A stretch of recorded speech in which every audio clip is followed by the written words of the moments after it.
area during a routine patrol. It was a surprise attack that left another officer seriously wounded and the gunman killed as well. It happened in the town of Lansing, far south of Chicago. Channel 2's Jim Avila is live in Lansing with more on the story. Jim? Lester, most of the time, young Kenneth Novak was a police dispatcher inside the station here in Lansing, but he longed for the street.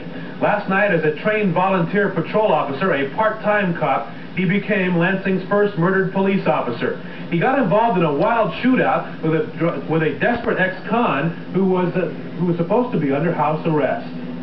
Detectives knew very little about the man who shot and killed the first Lansing police officer to fall on the line of duty and seriously injured his backup.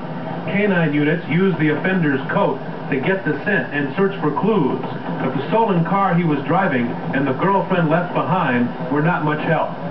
The crime scene and powder burns on the slain officer revealed only that the police were shot at close range.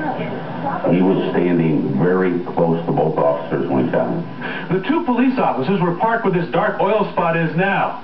Remember, it's the middle of the night, and out of the woods from behind the car they're checking out comes a man. The man is carrying a gun, but his hands are to his side, and the officers can't see it because it's dark. Their first clue of danger is when the bullets start to fly. Police say the cop killer, Kevin D. Hardy, drove a stolen car to Lansing from Indianapolis. He parked it here in preparation for an armed robbery.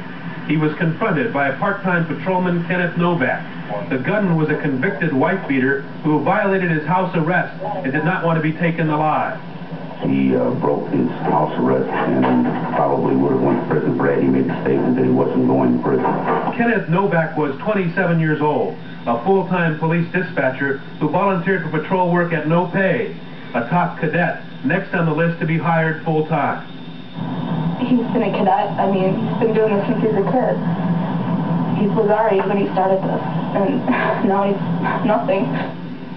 The surviving police officer, identified as George Dragovich, is a 2-year veteran of the Lansing Police Department. He's now listed in good condition. He received a gunshot wound to the stomach and also to the arm. We're live in Lansing. I'm Jim Avila, Channel 2 News. Thank you, Jim. A surprise turnaround in the investigation Became a shootout, and when it was over, and sorrow in South suburban Lansing today, as more than 600 police officers paid their last respects to a fallen comrade. Ken Novak was laid to rest after being slain in the line of duty earlier this week.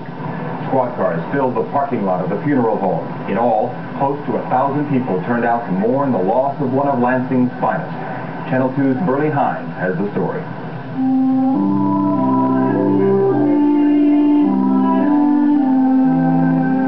They came from as far away as Indianapolis to pay their last respects to Lansing policeman Ken Novak.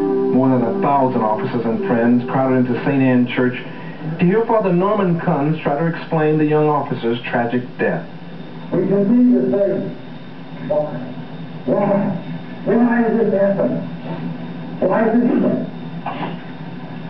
Well, we know for a fact it's not ours to ask. Novak was a 27-year-old part-time officer in Lansing who was gunned down last Wednesday night.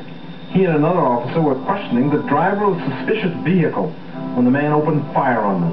The driver was also killed in the gunfire. Lansing Mayor Bill Bathurst says Novak was a dedicated officer. I'm very proud of this young man and his family. He gave a lot to our community in the last few years. He started out as a cadet. They would be very proud of what's happened today. Hundreds of officers stood at attention as Novak's coffin, followed by family members, was brought to the hearse. It's very heartwarming for the department members. I'm sure it is for the family. And it shows that there is a true brotherhood. Novak says the first death of a Lansing policeman in the line of duty. Burley Hines.